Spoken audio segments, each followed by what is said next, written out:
Hello दोस्तों, कैसे हो आप लोग। आशा करता हूँ सब लोग अच्छे होंगे और आपकी पढ़ाई भी अच्छी चल रही होगी। मैं हूँ आपका दोस्त बानस और आपका स्वागत करता हूँ जे आर ट्यूटोरियल्स में। 9th स्टैंडर्ड की पोएम सीरीज हमारी स्टार्ट है। लास्ट वीडियो में हम लोग ने देखा था व्यायामाचे महत्व। वहाँ पे हम लोग ने सखोल मतलब डिटेल में हम लोग ने देखा था कि पोएम का मीनिंग क्या है। एक्चुअल में जो कवि थे उन्होंने पोएम में बताया क्या था। बराबर वो किस लिए था, वो इसलिए था कि जो हमारा पोएम आती है और उसके ऊपर हमारे आंसर आते मतलब क्वेश्चन आते हैं, उसके ऊपर से हम लोग को पोएम में से आंसर फाइंड करने को आते हैं। वो हम लोग का वो वीडियो में था। इस वीडियो में हम लोग देखने वाले जो कि सेकेंड पार्ट होता है, मतलब जो रस ग्रहण का पार्ट होता है, जो कि सिर्फ आपको पोएम का नाम दिया रहता है और आपको 5 पॉइंट पूछे जाते हैं, उसके आपको आंसर खुद से लिखने होते हैं। बराबर, तो वो हम लोग ने लेके आए जो कि रस ग्रहण उसको बोलते हैं। किसके कौन से चैप्टर का, जो कि कविता है व्यायामाचे महत्व, जो कि हम लोग ने लास्ट वीडियो में हम लोग ने उसका डिटेल में मीनिंग पढ़ा था। आज हम लोग उसका रसग्रहण पढ़ने वाले हैं। तो देखो हम लोग स्टार्ट करते हैं, हमारे टॉपिक की ओर बढ़ते हैं। टॉपिक का नेम है हमारा व्यायामाचे महत्व।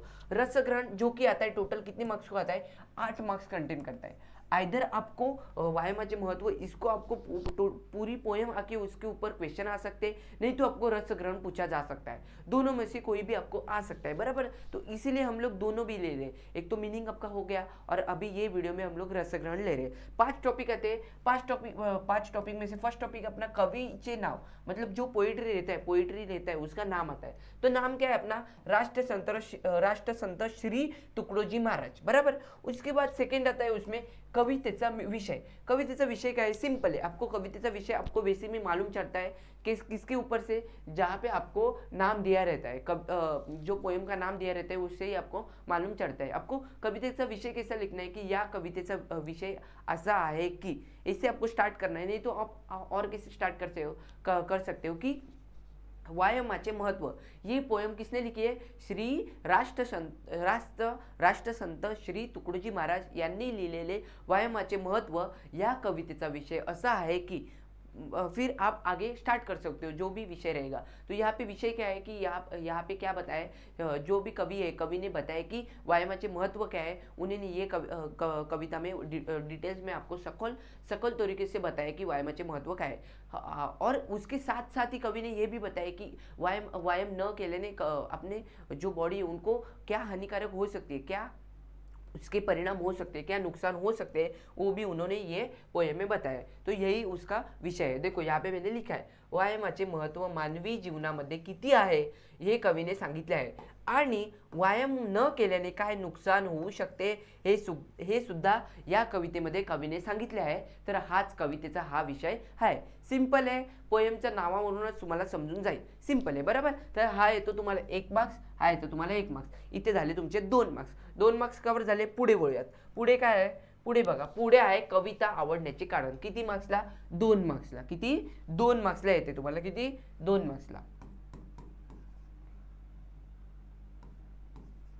2 मार्क्स। ओके, तर यामध्ये बघा कोणालाही प्रत्येक कवितेचा तुम्हाला आवडण्याचा विषय तुम्ही रट्टा मारून जाऊ शकत नाही। बरोबर, त्यासाठी मी तुम्हाला सिंपल से 4 पॉईंट बनवून दिलेले आहेत। मी ते लिहिलेले पॉईंट। बरोबर, तर फर्स्ट तुम्हाला पॉईंट काय लिहायचा आहे, तुम्हाला काहीच कवितेबद्दल काहीच माहीत नसेल, इफ आपको कुछ भी मालूम नहीं रहेगा कविता के बारे में, तो आपको कौन से भी कविता आए, आपको ये कविता आवड़ने के कारण उसमें ये 4 पॉइंट लिख के आना है। आपको 2 में से 2.5 मार्क्स तो कंफर्म मिलेगा ही। कितना, 1 और आधा मार्क्स आपको मिलेगा ही। 1 मार्क्स तो कंफर्म ही हो जाएगा। आपने अच्छे तरीके से लिखा तो आपको एग्जामिनर जो चेक करने वाला है वो 2 में से 2 मार्क्स भी दे देगा। देखो, तो आपको फर्स्ट क्या लिखना है, फर्स्ट पॉइंट में लिखना है आपको कि जो भी कविता थी उसकी जो लैंग्वेज थी वो कैसी थी, सोपी थी, मतलब इजी थी और प्रभावी थी। बराबर, मतलब आकर्षक करने वाली लैंग्वेज थी। ये आपको फर्स्ट पॉइंट लिखना है। फर्स्ट पॉइंट में क्या लिखना है, सोपी व प्रभावी भाषा आहे।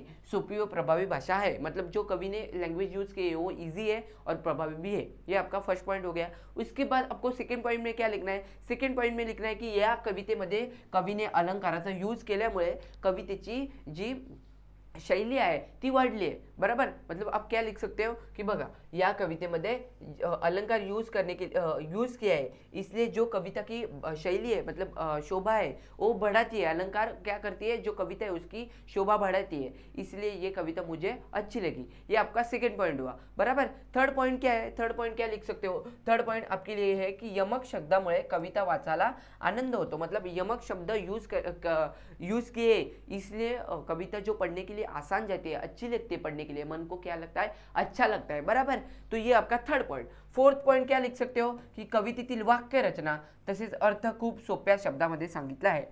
कविता में जो वाक्य रचना है, जो सेंटेंस की रचना है, वो कैसे बताई गई है, वो बहुत ही सिंपल तरीके से बताई गई है। उसी तरह वाक्य रचना की तरह क्या कि जो अर्थ है वो बहुत ही सिंपल तरीके से कवि ने बताया है पोएम में, इसलिए मेरे को ये पोएम अच्छी लगी। ये 4 पॉइंट कब यूज करने, जब आपको कुछ भी नहीं आता। किसमें, कविता आवडण्याचे कारण, 2 मार्क्स का टॉपिक है, बराबर, रस ग्रहण का। उसमें आपको कुछ भी नहीं आता तो कोई भी पोएम हो तो उसमें ये 4 पॉइंट आपको लिखने ही है। आइदर आपको और भी आता होगा और नहीं भी आता होगा तो ये 4 पॉइंट आपको इंक्लूड करने ही करने हैं, बराबर। पहले क्या है, कविता की जो भाषा है वो क्या है, इजी है और प्रभावी है। उसके बाद क्या, कवि ने जो अलंकार यूज किए उसकी वजह से कविता की जो भाषा शैली है वो बढ़ती है, बराबर, मतलब जो शोभा है वो बढ़ती है, इसलिए ये कविता मुझे अच्छी लगती है।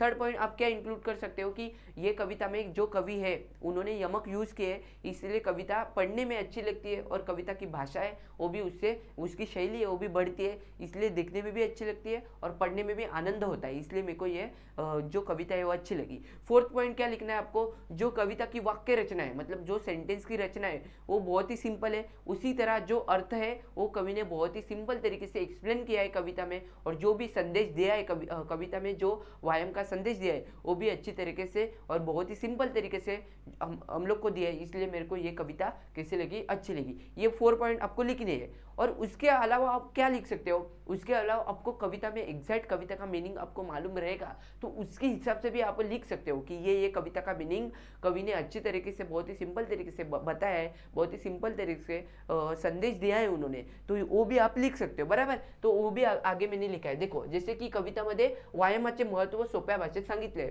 मतलब जो व्यायामाचे महत्व है वो कवि ने कैसे इजी लैंग्वेज में बताया और बहुत ही डिटेल्स में आपको बताया, इसलिए ये कविता मेरे को अच्छी लगी, ये भी आप लिख सकते हो। और क्या लिख सकते हो, जो भी कविता में संदेश दिया है वो भी आप लिख सकते हो कि ये संदेश दिया है इसलिए मेरे को ये कविता अच्छी लगी, ये भी आप इंक्लूड कर सकते हो। लेकिन ये कब कर सकते हो, जब आपको कविता के बारे में डिटेल्स में आपको जानकारी होगी तभी आप लिख सकते हो, नहीं तो आपको कुछ भी नहीं आता रहेगा तो आपको जो 4 पॉइंट आपको मैंने बताए, फर्स्ट 4 पॉइंट वही आपको लिख के आने, बराबर। उसके बाद क्या लिख सकते हो कि ये कविता में और क्या है कि रोज व्यायाम करण्याची प्रेरणा ये कविता देते, ये भी आप लिख सकते हो, इसलिए ये कविता मुझे अच्छी लगी, बराबर। तो ये हो गए आपके टोटल 4 मार्क्स। फर्स्ट आपको क्या, 1 मार्क्स को क्या आता है, फर्स्ट आता है आपका कवि का नाम। कवि का नाम को बहुत ही सिंपल है, आपको रट्टा मार के ही जाना है हर एक पोएम का नाम, बराबर। उसके बाद आपको कवितेचा विषय तो बहुत ही सिंपल है, आपको जो कविता का नाम दिया है उसके ऊपर से ही आपको समझ में आता है कवितेचा विषय क्या है, तो वो आपके 2 मार्क्स हो गए। उसके बाद कविता आवडण्याचे कारण,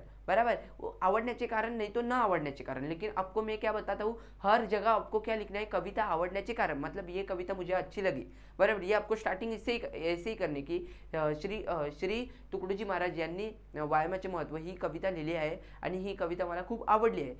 उसके आगे फिर आपको रीजन लिखना है, ये आपकी सेंटेंस 2 सेंटेंस आपको ये आने ही चाहिए, बराबर। उसके बाद आपके जो पॉइंट है 4 पॉइंट वो आपको लिखने हैं। उसके बाद मतलब टोटल आपके 4 मार्क्स हो गए, बराबर, 3 पॉइंट 4 मार्क्स। और बचे कितने पॉइंट अभी, 2 पॉइंट। कौन से, शब्दांचा अर्थ कितने मार्क्स को आता है, 2 मार्क्स को आता है। हर एक शब्द का मीनिंग मैं आपको बता दिया हूँ, मतलब शब्द भी कौन से आते हैं, जो हार्ड वर्ड है वही आपको आते हैं इसमें, बराबर। इजी नहीं आते, बराबर, इसमें थोड़े से हार्ड लेवल के आते हैं, बराबर। तो हर एक पोएम का जो डिफिकल्ट है वो मैं आपको बता दिया हूँ। जैसे कि देखो, वही मतलब क्या, शत्रु, बराबर। सर्वतोपरी मतलब क्या, सर्व प्रकारे। सात्विक मतलब शुद्ध किंवा चांगले। विकारी मतलब विषारी, बराबर, नहीं तो आजार निर्माण करना, मतलब जो आजार पैदा कर सकता है उसको हम लोग क्या बोलते हैं, विकारी बोलते हैं। अग्निदीपन मतलब क्या, पचन शक्ति वाढ़ने। उसके बाद जड़त्व आलस, ये जो मीनिंग है वो आपको मैंने जब कविता का मीनिंग बता रहा था, मतलब जो लास्ट वीडियो थी कविता का मीनिंग के ऊपर, उसमें भी आपको बता दिया वो, बराबर। और वही वीडियो में आपके जो क्वेश्चन आते हैं, कैसे टाइप के क्वेश्चन आते हैं, वो भी मैंने क्वेश्चन भी आपके वीडियो में ले चुका हूँ, बराबर। उसके बाद क्या है, देखो, तरतरी मतलब क्या, उत्साह, बराबर। सशक्त मतलब मजबूत। जर्जर मतलब कमकुवत। दीर्घायु मतलब खूप आयुष्य असलेला। स्वावलंबी मतलब क्या, आप कमेंट में बताओ स्वावलंबी मतलब क्या, इसका भी मैंने आपको लास्ट वीडियो में बताया था। स्वावलंबी मतलब क्या, जो खुद का काम खुद करता है, बराबर, उसको हम लोग क्या बोलते हैं, स्वावलंबी बोलते हैं, बराबर। प्रवृत्ति मतलब स्वभाव। और एक वर्ड था उस पर, स्फूर्ति मतलब क्या, स्फूर्ति मतलब उत्साह, बराबर। तो ये अपने वर्ड है, बराबर। तो ये आपके टोटल हो गए 6 मार्क्स। 6 मार्क्स यहाँ पे आपके फिक्स हो गए। और 2 मार्क्स का क्वेश्चन, लास्ट क्वेश्चन कौन सा आता है, 2 मार्क्स को आपको कोई भी 2 लाइन आते हैं, मतलब कोई भी एक कड़वा नहीं तो 2 लाइन 3 लाइन, ऐसे आपको 2 लाइन नहीं तो 3 लाइन आते हैं और उसका मीनिंग पूछते हैं कि ये मीनिंग क्या है, कवि ने ये कविता में इसका मीनिंग क्या बताया, वो आपको लिखने को आना चाहिए। तो वो कैसे आएगा, मैंने लास्ट वीडियो में आपको हर एक कड़वे का मीनिंग बताया है, वही आपको याद करके जाना है। तो वो हो गए टोटल अपना रस ग्रहण के 5 टॉपिक, बहुत ही सिंपल है। एटलीस्ट आपको ये जो पहले चार पॉइंट है वो आपको आने ही चाहिए, बराबर। मतलब 8 में से 6 मार्क्स आपके कंफर्म होने ही चाहिए। तो ये हो गया अपना व्यायामाचे महत्व, इसका रस ग्रहण। इसके बाद आपको कोई भी प्रॉब्लम आता है तो आप कमेंट में बताओ, वो भी हम लोग सॉल्व करने का ट्राई करेंगे। तो ये वीडियो यही रोक देते, मिलते हैं नेक्स्ट वीडियो में। Bye bye, take care.